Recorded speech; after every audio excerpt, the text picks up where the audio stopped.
ፏፏቴ ቲዩብ አክብሮታዊ ሰላምታችን ይድረሳችሁ የተከበራችሁ ቻናላችን ቤተሰቦች ነው። የዕለቱን ሰበር ዜናዎች ወደ እናንተ ማድረስ ጀምረናል። በቅድሚያም አበይት ነጥቦች። ፋኖ ተስፋ እየቆረጠ ነው ሲሉ የመከላከያ ምስራቅ እዝ ዋና አዛዥ ጀነራል መሐመድ ተሰማ ተናገሩ። ጀነራሉ ጽንፈኛው ሲሉ የገለጹት የፋኖ ቡድን አሁናዊ ቁመና ማብራሪያ ሰጥተዋል።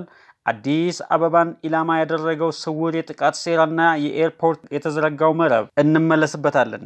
አዲስ አበባ የኦሮሞ ከሆነች የህዳሴ ግድብም የቤኒሻንጉል ጉሙዝ ይሆናል ተባለ።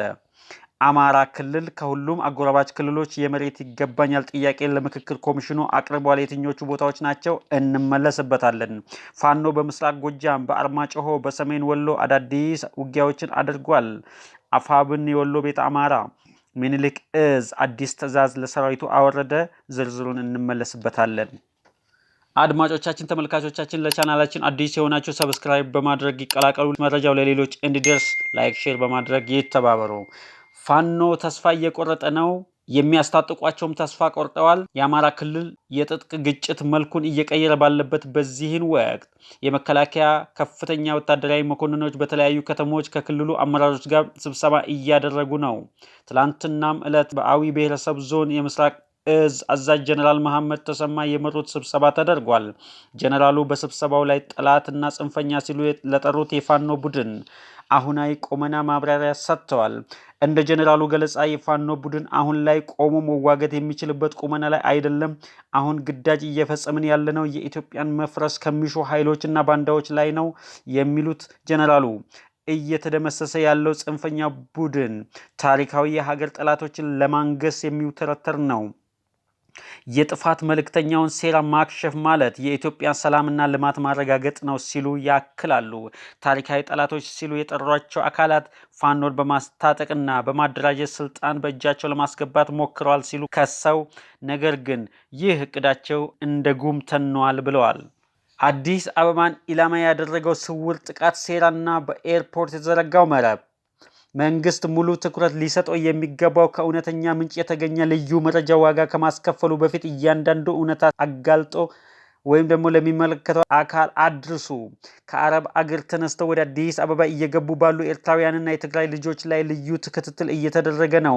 እነዚህ አካላት ለልዩ ጥቃት ሲሉ ማስክ ሳይቀር በመነጽር ተሸፍነው ማንነታቸውን ደብቀው እየገቡ ይገኛሉ ተብሏል። ግለሰቦቹ በኤርፖርት ፍተሻ ውስጥ የራሳቸው የሆነ ድብቅ ሰንሰለት እንዳላቸው ተረጋግጧል።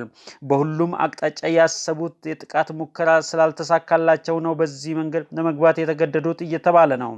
ይህ አደገኛ መረጃ ሊወጣ የቻለው ለዚህ ግዳጅ ተሰማርቶ አስቀድሞ ገንዘብ ተከፍሎት ነገር ግን ኃላፊነቱን ጥሎ በጠፍ አንድ አጋላይ ሰው ምክንያት ነው ሲል ቴጂ መረጃ አጋልጣለች። ይህን ሚስጥር ያወጣው የአዲስ አበባ ተወላጅ የሆነው ኤርትራዊ ሲሆን ጉዳዩ በቀጥታ ከሀገር ደህንነት ጋር የተያያዘ በመሆኑ መንግስት ይህንን ሴራ በአስቸኳይ ሙሉ ትኩረት ሰጥቶ ስውር መረቡን ሊበጥስ ይገባል ተባለ። በኤርፖርትና ከተማ መግቢያ ላይ ጥብቅ ቁጥጥር ይደረግ ተብሏል። አዲስ አበባ የኦሮሞ ከሆነች ህዳሴ ግድብ የቤኒሻንጉል ጉሙዝ ይሆናል ማለት ነው ሲሉ አንዳንድ የምክክር ኮሚሽን አባላት እያነሱ ይገኛሉ። አዲስ አበባ ምንም እንኳ በኦሮሚያ ክልል መሬት ላይ የምትገኝ ብትሆንም የአፍሪካ መዲና ናት። የዓለም ሶስተኛዋ የዲፕሎማሲ ከተማ ናት። ስለዚህ ይህች ከተማ ለአንድ ክልል መስጠት ከፍተኛ አደጋ አለው በማለት ተከራካሪዎች በሀሳብ ሞግተዋል። ከሁሉ በላይ ግን አዲስ አበባ የተገነባችው በኢትዮጵያውያን ህዝቦች የተባበረ ጉልበት ነው።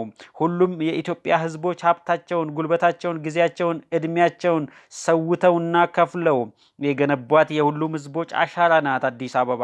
ስለዚህ አዲስ አበባ የፌዴራል አካል ወይም ራሷን የቻለች ክልል መሆን አለባት እንጂ አንድ ክልል ንብረት መሆን አትችልም በማለት ተከራክረዋል። ከቤኒሻንጉል ጉሙዝ ክልል መሳተፋቸውን የተናገሩት አንድ ተሳታፊ በበኩላቸው የአዲስ አበባ ስያሜ በተመለከተ በፊንፊኔና በሌላ ስም መምታታት እየተፈጠረ ስለሆነ የከተማዋ ህጋዊ ስያሜ አዲስ አበባ ብቻ ይሁን ብለዋል። ኦሮሚያን ልዩ ጥቅም ማግኘት የለበትም። ምክንያቱም ሰው በተለያዩ ቦታዎች ለልማት የተነሳው ከአዲስ አበባ ዙሪያ ብቻ አይደለም፣ ከመላው ኢትዮጵያ ነው ሰዎች የሚነሱት ሲሉ አክለዋል። ለምሳሌ እኔ የመጣሁት ክልል ታላቁ የህዳሴ ግድብ ያለበት ነው። በግንባታ ወቅት በርካታ ሰዎች ከቦታቸው ተነስተዋል፣ ግን ልዩ ጥቅም አላገኙም፣ አልጠየቁምም። እንደውም መስዋዕትነት ጭምር እየከፈሉ ነው ሲሉ አብራርተዋል።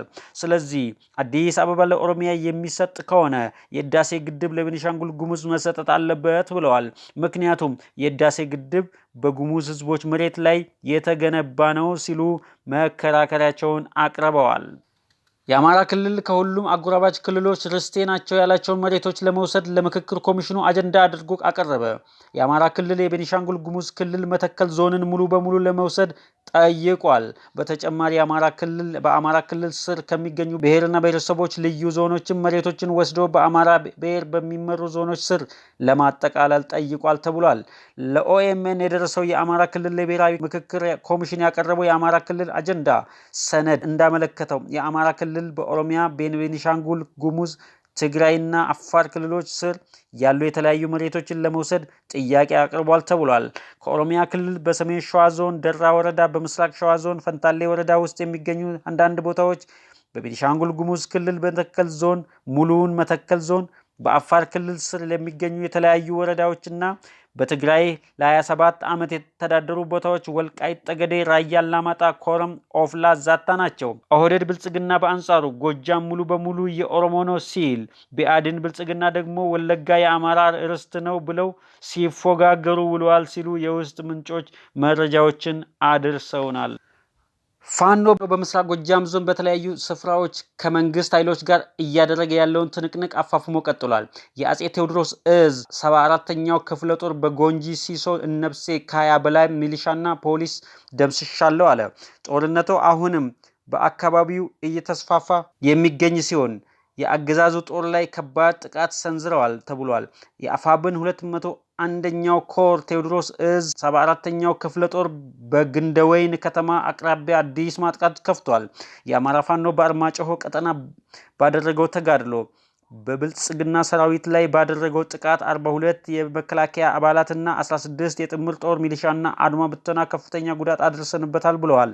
ተከታታይ 6 ሰዓታትን በተደረገው ውጊያ መከላከያ ወደ ትክል ድንጋይ ከተማ አፈግፍጓል። በአማራ ፋኖ ቤተ አማራ ወሎ ፋኖ አዲስ ትዕዛዝ አስተላልፏል። አፋብን ምኒልክ እዝ ዋና ሰብሳቢ ድርሳን ብርሃኔ ባስተላልፉ ትዕዛዝ ፋኖ ወደ ከተማ ሲገባ በህዝብ ተቋማትና በግለሰቦች ንብረት ላይ ምንም አይነት ጉዳት እንዳያደርስ ግልጽ መልእክት ተላልፏል። እንደ ፊት አውራሪ ድርሳን ብርሃኔ ገለጻ ትዕዛዙን ጥሶ የሚገኝ ካለ የሚወሰደው እርምጃ ከባድ መሆኑን አስታውቋል። በበቀልና በመሰለኝ ግለሰቦችን ማንገላታትና ሰብአዊ መብታቸው መጣስ እንደሚያስጠይቅ ነው ሰብሳቢ የተናገሩት።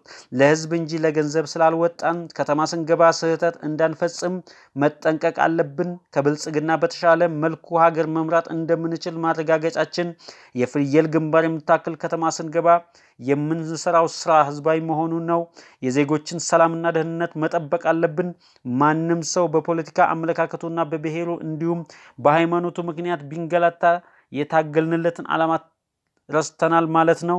የሚሊሻ ነው የማንቴሴ ነው እያሉ ንብረት መውረስ እንደማይቻል ተናግሯል።